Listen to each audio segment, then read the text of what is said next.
جو بچے ہیں سنگ سمیٹ لو از فرحت اشتیاق قسط نمبر 29۔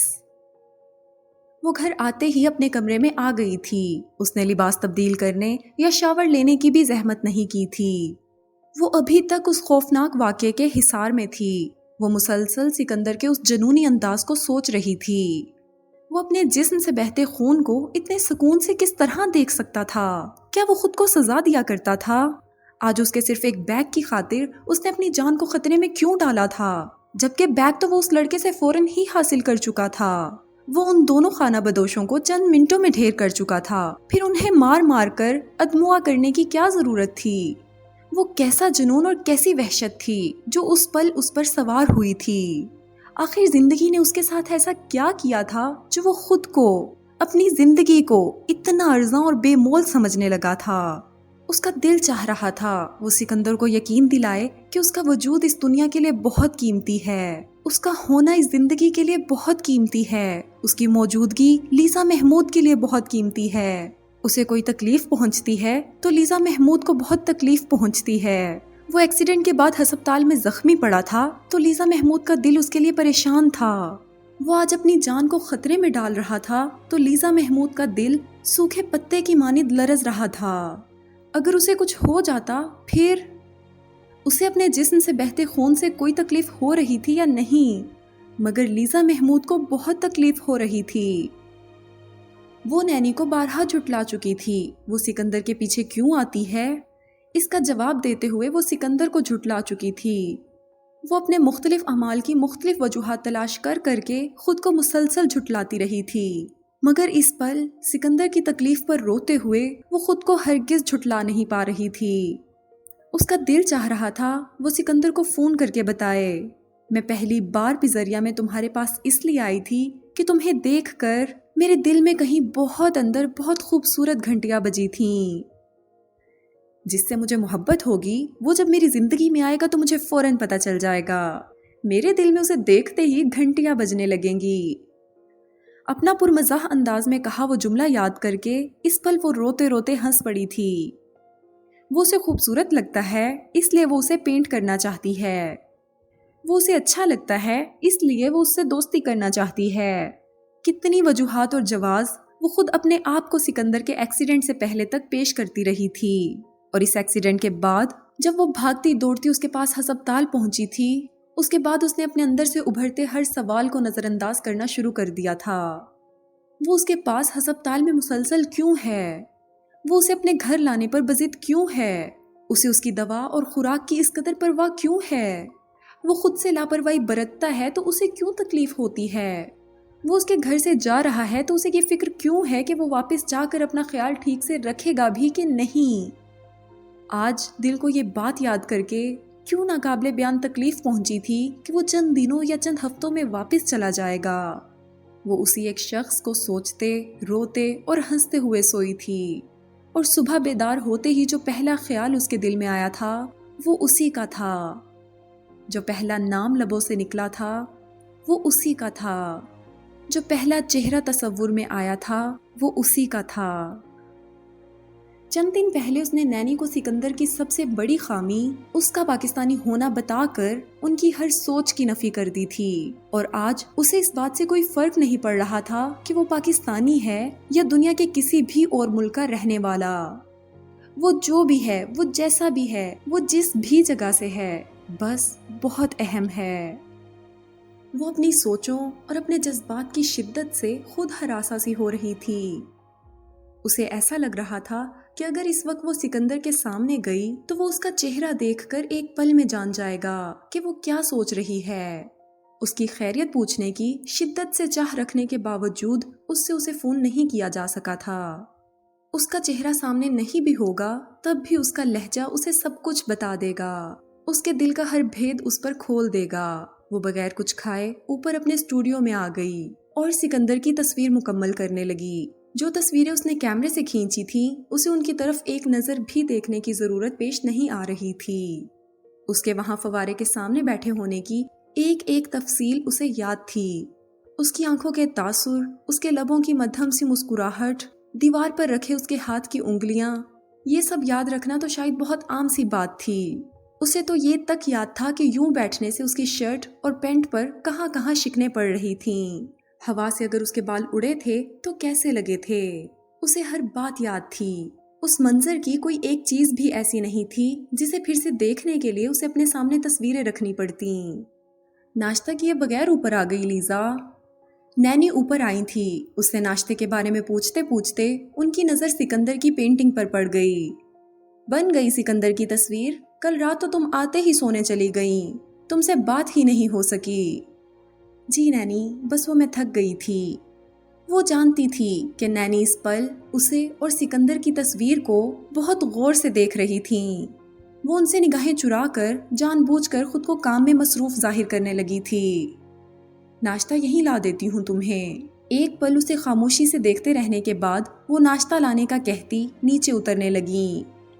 تھینک یو نینی، اپنا بھی لے آئیے گا، بالکنی میں ساتھ بیٹھ کر کریں گے، اس نے قدرے بلند آواز میں ان سے کہا تھا۔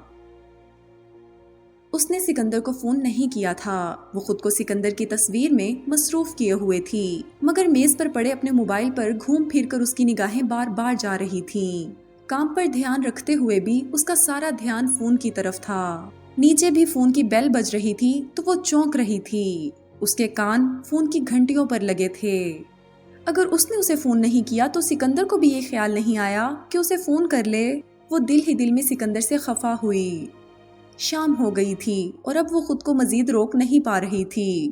ایک بے اختیاری کیفیت میں بغیر کچھ سوچے سمجھے اس نے اس کا موبائل نمبر ملایا تھا۔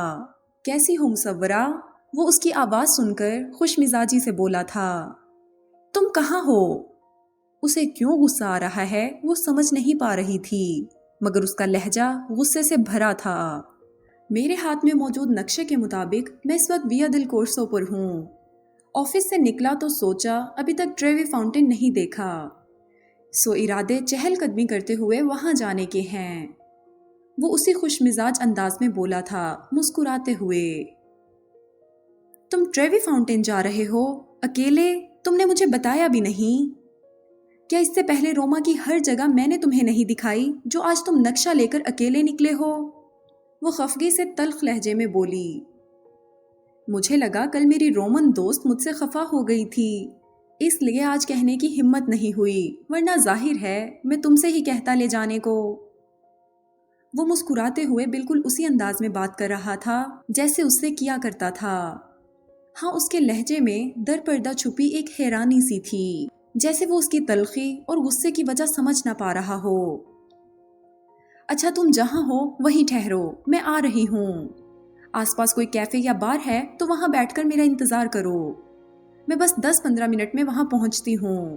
تیز رفتاری سے سیڑھیاں اترتے ہوئے اس نے حکمی انداز میں سکندر سے کہا، اور پھر اس کا جواب سنے بغیر ہی فون بند کر دیا۔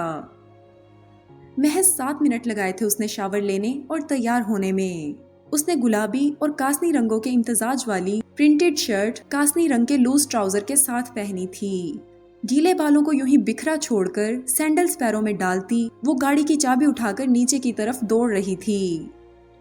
انتہائی تیز رفتاری سے ڈرائیو کرتی وہ اس جگہ پہنچی اور سکندر کو فون کیا۔ تب سکندر نے اسے اس کیفے کا نام بتایا جہاں بیٹھا وہ اس کا انتظار کر رہا تھا۔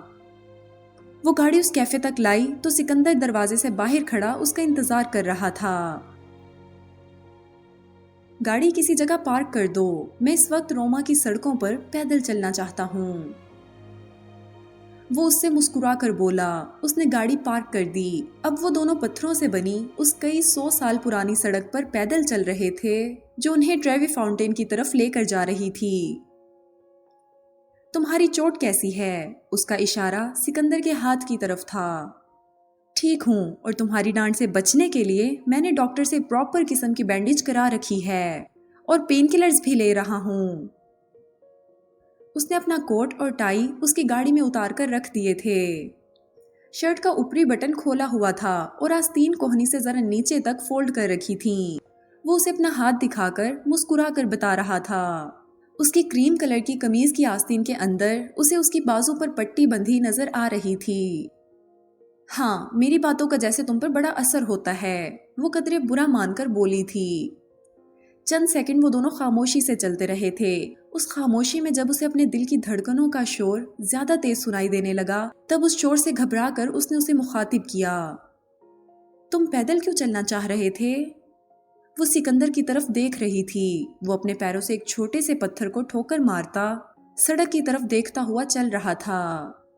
اس کے سوال پر سکندر نے نظریں اٹھا کر اسے دیکھا تھا۔ بس یوں ہی میرا دل چاہ رہا تھا۔ کل میرا یہاں آخری دن ہے۔ پرسوں صبح کی فلائٹ سے میں دوحہ چلا جاؤں گا۔ نہ جانے پھر کبھی تمہارے ان روما کی سڑکوں پر چلنا نصیب ہو کہ نہ ہو، اس لیے میں نے سوچا آج لیزا کے روما کی سڑکوں پر پیدل چلا جائے۔ اس کا دل دھک سے رہ گیا تھا۔ یہ وہ کیا کہہ رہا تھا؟ کل آخری دن، پرسوں صبح کی فلائٹ، کل آخری دن؟ اس طرح اتنی اچانک؟ تم نے تو کہا تھا تم یہاں 2-3 ہفتوں کے لیے آئے ہو۔ اس کے دل میں یکدم ہی یاسیت اور اداسی اتر آئی تھی۔ اس کا دل چاہا تھا وہ سکندر سے لڑے، پوچھے کہ وہ واپس جانے کی بات کیوں کر رہا ہے، مگر وہ ٹوٹے سے لہجے میں اگر کچھ کہہ پائی تھی تو محض یہ جملے۔ وہ اس کی کیفیات سے انجان مسکرا کر جواباً بولا، ہاں تو ٹھیک کہا تھا نا مصورہ، 2 ہفتے ہو تو گئے مجھے یہاں پر، اور میرا کام جس کے لیے میں یہاں آیا تھا آج مکمل ہو گیا ہے۔ کل بس ایک میٹنگ اٹینڈ کرنی ہے، پھر میں فارغ۔ وہ جیسے اپنی واپسی پر بہت خوش تھا۔ ہاں وہ خوش کیوں نہ ہوتا، وہ اپنے گھر واپس جا رہا تھا۔ روما اس کا گھر نہیں تھا۔ وہ کیوں بھول گئی تھی یہ بات کہ سکندر شہریار یہاں مہمان ہے، پردیسی ہے، اجنبی ہے۔ اس کا گھر، اس کا شہر، اس کی زندگی کہیں اور ہے۔ اسے ایک نہ ایک دن یہاں سے چلے جانا ہے، پھر کبھی بھی یہاں نہ آنے کے لیے۔ ایک دم ہی اس کا دل چاہا تھا وہ چیخیں مار مار کر رونا شروع کر دے۔ اس کے اندر آنسو جمع ہو رہے تھے۔ وہ اگر اس پل کچھ بولتی تو یقیناً رو پڑتی، اس لیے بجائے کچھ بولنے کے سر جھکا کر خاموشی سے چلنے لگی تھی۔ وہ خود کو سمجھا رہی تھی، خود کو رونے سے روک رہی تھی۔ خود کو سمجھاتے ہوئے وہ سکندر کو روما کی قدیم ترین سڑکوں میں سے ایک سڑک پر لے آئی تھی جس پر ٹریوی فاؤنٹین نظر آ رہا تھا۔ مزید ویڈیوز اور اپڈیٹس کے لیے چینل سبسکرائب کرنا نہ بھولیں اور بیل آئیکن کو بھی ہٹ کریں۔